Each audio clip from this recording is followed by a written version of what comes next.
Muchas gracias. Bueno, yo también agradezco aquí la información, pero quiero empezar por situarme en el escenario más probable. Es el escenario que en la tercera votación el Westminster acuerda pedir la prórroga. No acepta el acuerdo, no quiere irse sin acuerdo y nos pide una prórroga. Y aquí empiezo por... interpreto que el día 21-22 de marzo el Consejo Europeo la acepta.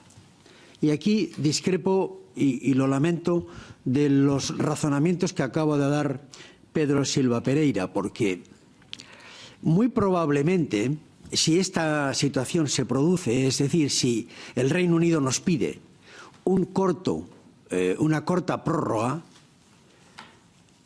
las razones que Pedro exponía son tres razones técnicas muy poderosas. Pero políticamente no es posible que Europa le diga no al Reino Unido a esa prórroga. No es posible políticamente porque eso significa asumir que aceptamos que se van sin acuerdo. Y esto los jefes de gobierno no lo van a hacer. Esta es mi impresión. Es verdad que hay mucha confusión sobre por qué y para qué. Es verdad. Pero si el Reino Unido nos pide, a pesar de que ha habido 2 veces de rechazo, etcétera, a pesar de la confusión que se introduce en el sistema, los países van a ser suficientemente responsables como para decir no asumo que se vayan sin acuerdo el viernes que viene. Porque esto es lo que se va a decidir el día 21 y 22 de marzo. Los jefes de Estado y de Gobierno se van a reunir, han recibido una carta en la que el Reino Unido nos pide un corto aplazamiento y los jefes de Estado le podrán pedir todas las clarificaciones que quiera, pero le van a decir que de acuerdo. ¿Por qué? Porque no están dispuestos a aceptar que su negativa implique que se van sin acuerdo. Entonces, yo aquí tengo un par de preguntas para aquí respecto del sistema electoral que no consigo resolver. La primera es si en ese corto plazo el Reino Unido tiene que celebrar elecciones europeas antes del 2 de julio.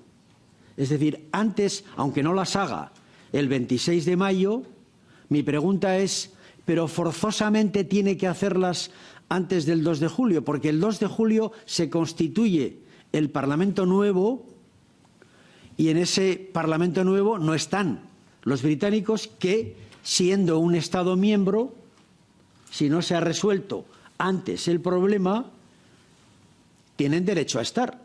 Inclusive, aunque el informe jurídico del Parlamento Europeo dice que el Parlamento puede funcionar, no creo que sea una conclusión jurídica tan clara. Me consta que en el Consejo hay quien, los juristas, están informando que ese Parlamento, el 2 de julio, sin presencia de un Estado que lo es,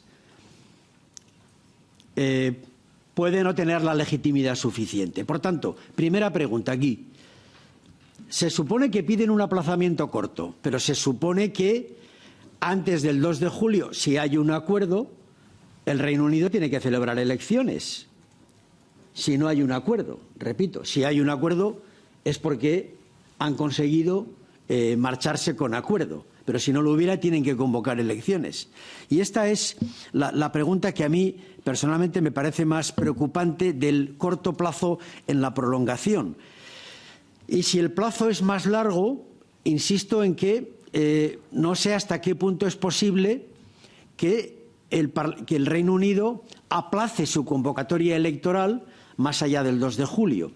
Esta es mi pregunta, ¿no? Es decir, si el plazo que le proponemos es más largo porque no entendemos que vaya a resolverse en tan corto plazo una revisión global, como plantea Richard, del acuerdo, una revisión, digamos, un acuerdo distinto, en ese caso hará falta más plazo. Y en ese caso, ¿qué pasa con las elecciones? Esta es mi incógnita. Gracias.